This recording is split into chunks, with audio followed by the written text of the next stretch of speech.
Hello student, स्वागत है आपका आईसीटी वर्चुअल क्लासेस में। मैं हूं कविता, आपकी साइंस टीचर। उम्मीद करती हूं आप सभी अच्छे होंगे और स्वस्थ होंगे। सो क्लास हम यहां पर अपना क्वेश्चन पेपर डिस्कस कर रहे हैं और इसमें हम साइंस का क्वेश्चन पेपर अपना देख रहे हैं।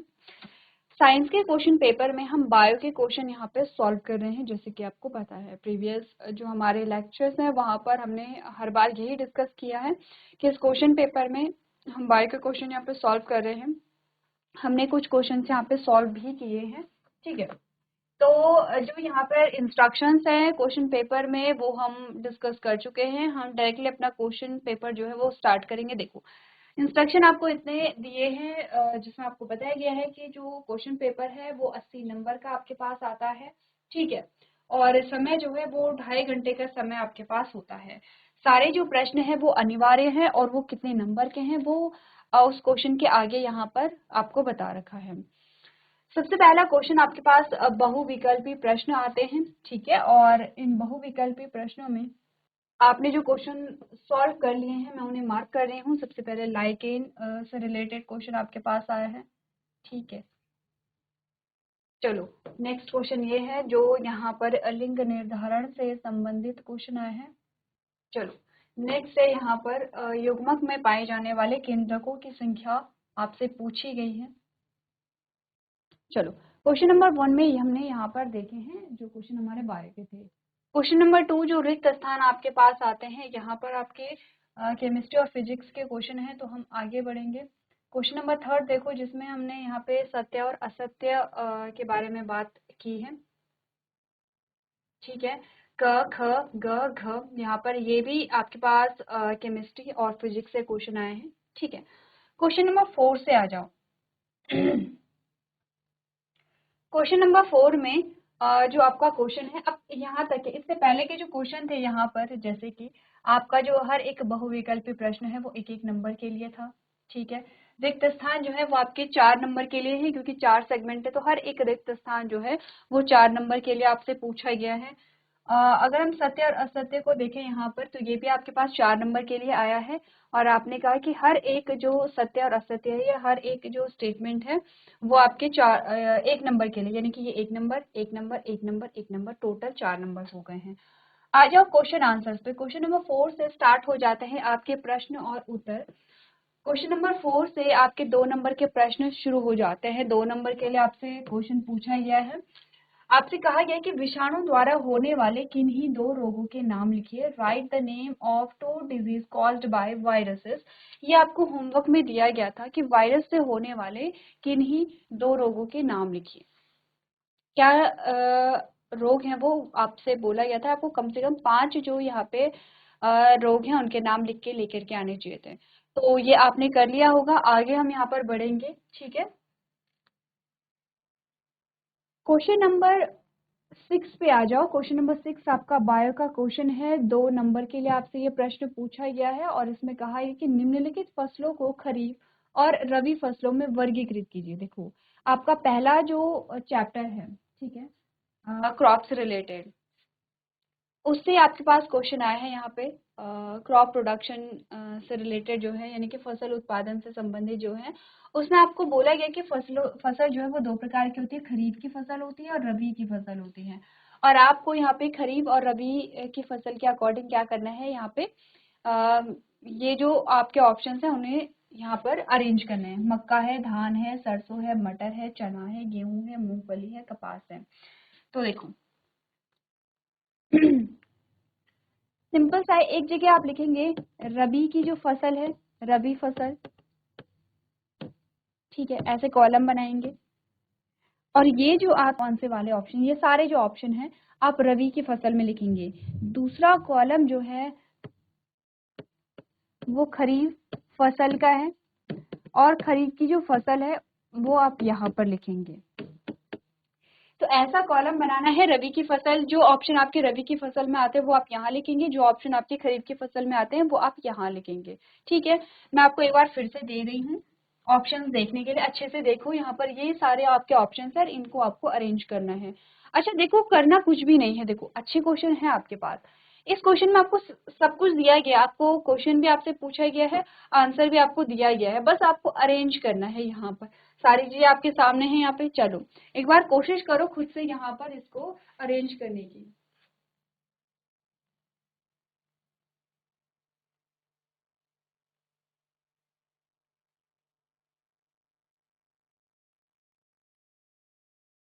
चलो इजी क्वेश्चन है, अब यहाँ पर इस क्वेश्चन को सॉल्व करते हैं। सबसे पहले तो आपने यहाँ पर क्या किया है, एक क्लासिफिकेशन किया है, ठीक है। यहाँ पर हमने रबी की फसल और यहाँ पर हमने खरीफ की फसल के बारे में बोला है। चलो पहला जो ऑप्शन हमारा आता है वो है यहाँ पे मक्का।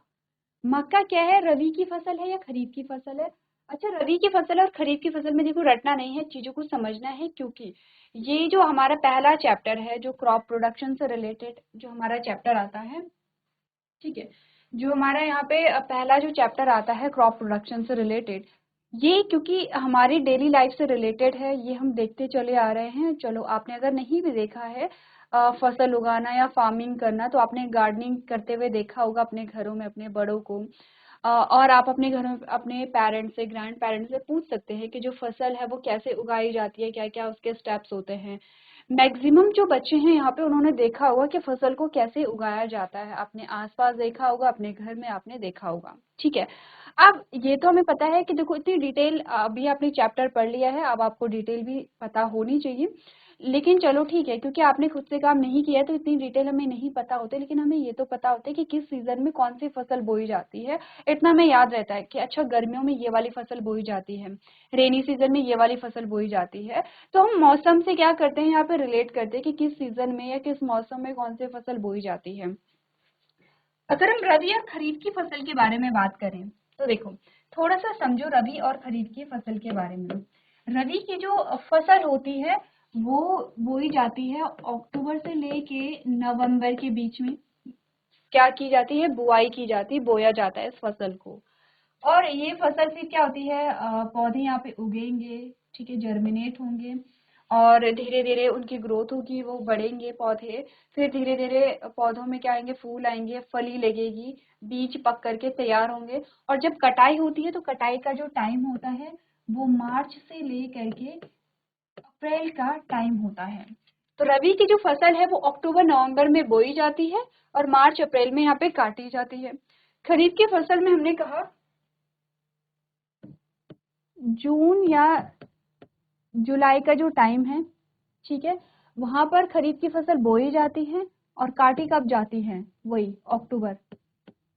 अक्टूबर में काटी जाती है या अक्टूबर लास्ट, नवंबर फर्स्ट में ये चल सकता है, बट ये टाइम रहता है और अक्टूबर में ये जो फसल है वो काटी जाती है, ठीक है। तो ये टाइम यहाँ पर रहता है किसका, रबी की और खरीफ की फसल का। अब इसके अकॉर्डिंग आपको बताना है कि ये जो हमारे ऑप्शंस है उसमें से कौन सी रबी की फसल के एग्जाम्पल्स हैं और कौन सी खरीफ की फसल के एग्जाम्पल्स हैं। तो पहला जो हमारे पास एग्जाम्पल आता है मक्का। याद करो मक्का जो है वो, मक्की को खाते कब हैं हम, याद करो। आपको ध्यान होगा, याद होगा कि मक्का जो खाने का टाइम होता है रेनी सीजन में खाते हैं, जैसे बारिश का जो टाइम होता है उसी टाइम पे मक्की हम खाते हैं। आपने देखा होगा कि जो यहाँ पे मार्केट होता है, जो बाजार होते हैं, वहां पर भी मक्की मिलती है, भुट्टा हुआ, भुना हुआ या बॉइल जो हम खाते हैं। तो मेनली हम खाते हैं रेनी सीजन में। रेनी सीजन कब शुरू होता है, वही मिड जून या लास्ट जून से स्टार्ट हो जाता है, जुलाई अगस्त सितंबर अक्टूबर में आपको यहाँ पर पूरा सितंबर तक मेनली आपको रेनी सीजन देखने को मिलेगा। यानी कि यानी कि क्या हम कह सकते हैं कि मक्का जो है वो खरीफ की फसल है, क्या कह सकते हैं, क्योंकि रेनी सीजन में खाने को मिल रहा है, ठीक है। दूसरा जो हमारा ऑप्शन आता है दैट इज धान। अच्छा धान देखो, धान धान क्या होता है, जो पैडी होती है, जो धान होता है यहाँ पे यानी कि जो चावल होते हैं। तो आपने देखा होगा चावल की कटाई कब होती है, याद करो चावल की जो कटाई है वो कब होती है। तो आपको याद होगा कि अक्टूबर के टाइम पर जब गर्मी कम हो जाती है, हल्की हल्की जो ठंडियां हैं वो आने लगती हैं, तब यहाँ पे धान की जो मंडाई है वो होती है। आपके घरों में होती होगी या आपने अपने आसपास देखा होगा। अगर आपके घरों में खेती नहीं होती है, आपके आसपास भी खेती नहीं होती, तो आप अपने घर में पूछ सकते हैं। आप पूछ सकते हैं कि जो धान की मंडाई है या धान की जो कटाई है वो कब होती है। ठीक है, तो धान की जो कटाई है वो होती है वही अक्टूबर, सितंबर अक्टूबर, सितंबर में तो नहीं कहेंगे लेकिन अक्टूबर और नवंबर के बीच का टाइम होता है। अक्टूबर लास्ट या नवंबर फर्स्ट जा सकता है, बट अक्टूबर जो है वो मेन मंथ होता है या मुख्य जो महीना है वो होता है जब यहाँ पे धान की कटाई होती है। इसका मतलब धान जो है वो कौन सी फसल है, कौन सी है, खरीफ की।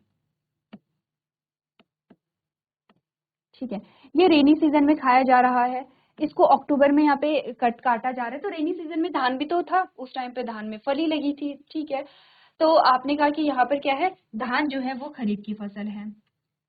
अब आ जाओ सरसों पे। सरसों जो है कैसा होता है, आपने देखा होगा, पीले पीले फूल होते हैं, बड़े सुंदर से फूल होते हैं। अगर आप देखेंगे यहाँ पे फरवरी मार्च का जो टाइम होता है वहां पर आप देखेंगे, या जनवरी फरवरी मार्च का जो टाइम होता है, अगर फूलों के पर्पज से देखें तो फरवरी और मार्च का टाइम आप देखेंगे कि जो सरसों के खेत होते हैं वो पीले दिखाई देते हैं, क्योंकि उनमें सुंदर से फूल आपको दिखाई देंगे। कैसे कलर के होते हैं, येलोइश कलर के होते हैं। ठीक है, तो किस महीने में हम बात कर रहे हैं, मार्च, फरवरी मार्च के टाइम पे हम बात कर रहे हैं। फरवरी मार्च का जो टाइम होता है वो कौन से फसल का टाइम है, फरवरी मार्च का टाइम, ये कौन सा टाइम है, रबी की फसल का। तो क्या हम कह सकते हैं कि सरसों जो है वो रबी की फसल है। ठीक है, सरसों जो है वो रबी की फसल है। दूसरा हमारा ऑप्शन आता है मटर। अच्छा, एक पंजाबी में जो हम कहते हैं कि यहाँ पे सरसों दा साग, ठीक है, मटर की जो सब्जी होती है, एक कॉम्बिनेशन बनाते हैं यहाँ पे। मटर आपने देखा होगा कि जब यहाँ पे सरसों होता है तो उसी दौरान मटर भी होते हैं। मटर यानी कि जो विंटर सीजन में हम मटर को बोते हैं, और उसके बाद आपने देखा होगा कि जैसे ही बहुत सारे ऐसे चीज बातें भी बनती है कि जैसे ही सर्दियों का टाइम आता है तो मटर का टाइम आ जाता है। सर्दियों में बहुत ज्यादा हम मटर खाते हैं, आपने अलग अलग तरीके से मटर को खाया होगा, अलग अलग सब्जियों के साथ मटर को खाया होगा। आलू मटर है या मटर पनीर है। तो मटर को ज्यादातर हम कब खाते हैं, जब विंटर का सीजन होता है, सर्दियों का टाइम होता है। सर्दियों के टाइम का मतलब क्या है, देखो सर्दियों का टाइम, सर्दियां हो कहाँ से शुरू हो रही है, अक्टूबर से शुरू हो रही है। तो क्या हम कह सकते हैं कि मटर भी जो है वो रबी की फसल है। आ जाओ चने पे। अच्छा, चना जो है मटर, चना, ये जो है आपकी, ये जो यहाँ पे बीज है, आपने देखा होगा कि जब हम मिक्स्ड क्रॉपिंग के बारे में बात कर रहे थे, मिश्रित खेती, मिश्रित मतलब कि जब हम एक ही खेत में बहुत सारी अलग अलग क्रॉप्स को उगाते हैं, तो आपने देखा होगा जैसे क्यारी करते हैं। हम अपने घर के सामने जो क्यारी करते हैं तो वहां पर हम जैसे मटर भी बो रहे हैं तो हमने वहां पे चने भी बो दिए हैं, तो साथ में ही क्या है, हम इनको बोते हैं। मतलब कि मटर और चना जो है वो वो एक ही सीजन में बोया जा रहा है, मतलब वो सेम रबी क्रॉप से बिलोंग करते हैं। अब आ जाओ गेहूं पे। गेहूं जो है वो कब होता है, गेहूं की जो बुआई है, हमने क्या बोला था, देखो याद करो कि गेहूं कब बोया जाता है। अ, अक्टूबर नवंबर का जो टाइम होता है वहां पर गेहूं बोया जाता है। ठीक है, और मार्च से अप्रैल का टाइम होता है जब गेहूं पकने लगते हैं। जैसे ये मार्च, अभी मार्च का टाइम है, तो आप देख रहे होंगे कि कहीं पे गेहूं पकने लग गए हैं, कहीं पे गेहूं पकने वाले होंगे, कहीं पे कुछ कुछ ऐसे कि गेहूं पक भी गए होंगे। तो वो आगे पीछे चलता रहता है कि कहाँ का क्लाइमेट कैसा है, गेहूं कब, जैसे कहीं पे गेहूं जो है वो जल्दी बो दिए जाते हैं। फॉर एग्जाम्पल वहां पे अक्टूबर में ही गेहूं बो दिए गए हैं, कहीं नवंबर पे नवंबर में जो है वो गेहूं बोए गए हैं। तो जहाँ पे अक्टूबर में गेहूं बोए गए होंगे वो मार्च में यानी वो जल्दी पक जाएगा, जहाँ नवंबर में गेहूं बोए गए होंगे वहाँ अप्रैल तक जो टाइम है वो चला जाएगा। तो थोड़ा सा आगे पीछे चलता है, लेकिन गेहूं की जो कटाई का टाइम होता है वो मार्च से लेकर के अप्रैल में होता है। मार्च से लेकर के अप्रैल में किस फसल की कटाई की जा रही है, रबी की फसल की कटाई की जा रही है। तो क्या हम कह सकते हैं कि जो गेहूं है वो आपकी क्या आती है, यहाँ पे रबी क्रॉप आती है। ठीक है, अब आता है मूंगफली। चलो ठीक है, मूंगफली भी हम उगाते हैं। आपको अगर ये होगा कि बहुत सारी जगह नहीं उगाई जाती है, ऐसा नहीं कह सकते कि हर जगह मूंगफली उगाई जाती है, लेकिन मूंगफली उगाई जाती है। या कपास के बारे में भी सेम चीज है। तो मूंगफली और कपास जो है ये दोनों ही आपकी खरीफ की फसल आती हैं। ठीक है, मूंगफली और कपास। क्योंकि कपास के लिए टेम्परेचर ज़्यादा चाहिए होता है और टेम्परेचर ज़्यादा आपको यहीं देखने को मिलेगा, इसीलिए ये क्या है, खरीफ की फसल है। तो आपने सारे यहाँ पे अगर ग्रुप बना लिए हैं तो क्लियर है, यहाँ पे कोई कंफ्यूजन है? अब आपको पता चल गया है कॉर्न, राइस, मस्टर्ड, पीस, ग्राम, व्हीट, ग्राउंडनट, कॉटन, ये कौन सी फसल है, रबी की फसल है या खरीफ की फसल है। मक्का यानी कि कॉर्न, धान यानी कि राइस, सरसों यानी कि मस्टर्ड, मटर यानी कि पीस, चना यानी कि ग्राम, गेहूं यानी कि व्हीट, मूंगफली ग्राउंडनट, कपास में कॉटन। ठीक है, क्लियर है क्वेश्चन, आगे बढ़े। चलो क्वेश्चन नंबर 8 पे आ जाओ। अभी तक सारे क्वेश्चन 2 नंबर के चल रहे, ठीक है, ये भी 2 नंबर के लिए था और ये भी 2 नंबर के लिए है। ये क्वेश्चन जो आपके लिए है ये आपसे पूछा गया है यहाँ पे, conservation of plants and animals, एक चैप्टर हमारे पास आया है और इस चैप्टर से आपसे क्वेश्चन पूछा गया कि चिड़ियाघर एवं वन्य जीव अभ्यारण्य के बीच अंतर स्पष्ट कीजिए। बहुत इजी क्वेश्चन है क्योंकि उन्होंने ऑप्शन ही ऐसे दिए हैं। इन्होंने बोला है एक्सप्लेन द डिफरेंस बिटवीन जू एंड वाइल्ड लाइफ सेंचुरीज। आपने जू और वाइल्ड लाइफ सेंचुरीज में डिफरेंस बताना है, 2 नंबर के लिए है। जब आप क्वेश्चन पेपर सॉल्व कर रहे होंगे तो 2 से 3 अंतर आप लिख लेंगे, 2 से 3 डिफरेंसेस आप लिख लेंगे, 2 भी लिखेंगे तो चलेगा क्योंकि 2 नंबर के लिए यहाँ पर आपसे क्वेश्चन पूछा गया है। ऐसा नहीं कि आप 8-10 डिफरेंसेस बता रहे हैं, इतने डिफरेंसेस नहीं बताने हैं क्योंकि सिर्फ 2 नंबर के लिए क्वेश्चन है तो बहुत ज्यादा नहीं लिखना है, ठीक है। मैक्सिमम 5 डिफरेंसेस आप बता सकते हैं यहाँ पे। तो चलो लिखो। अभी तो आपको जितने डिफरेंसेस आ रहे हैं आप सारे डिफरेंसेस लिख लेंगे, लेकिन जब आप क्वेश्चन पेपर सॉल्व कर रहे होंगे तो आपको ये देखना है कि जो प्रश्न है वो कितने नंबर के लिए पूछा गया है।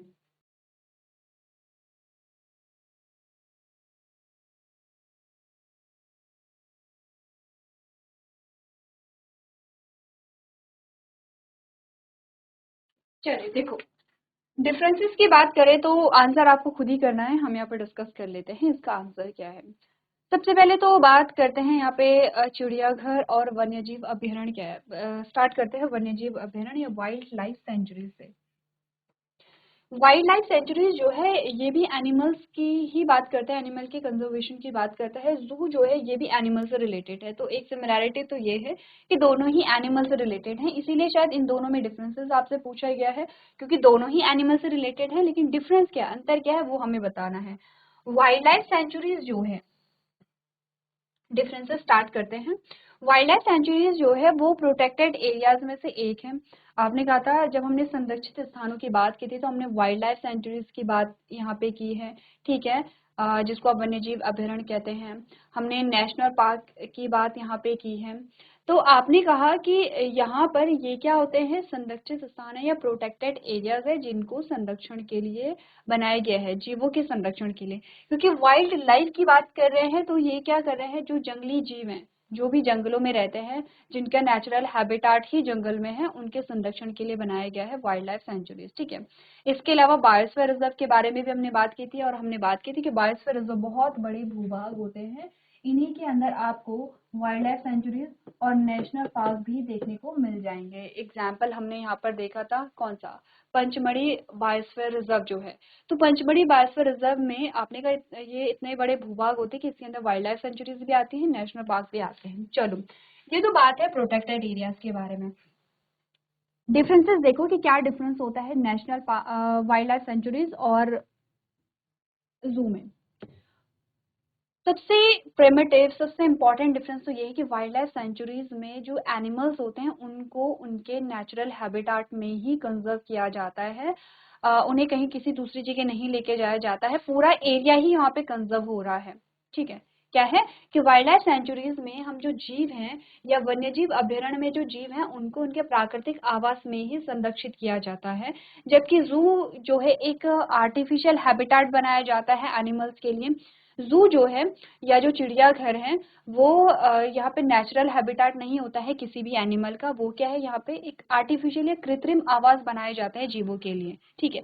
तो वाइल्ड लाइफ सेंचुरीज की अगर हम बात करें, यहाँ पे वन्यजीव अभ्यारण्य जिसको हम कहते हैं, हमने कहा वाइल्ड लाइफ सेंचुरीज में जीवों को उनके नेचुरल हैबिटाट में ही संरक्षित किया जाता है, जबकि जबकि अगर जू की बात करें तो जू में जीवों को कृत्रिम आवासों में रखा जाता है या फिर आर्टिफिशियल हैबिटाट्स उनके लिए बनाए जाते हैं। आर्टिफिशियल मतलब कि वो वहां से बिलोंग नहीं करते हैं, उन्हें कहीं से लाया गया है वहां पर और उनके लिए जो हैबिटाट बनाए गए हैं वो आर्टिफिशियल हुआ क्योंकि मैन मेड है वहां पर, ठीक है।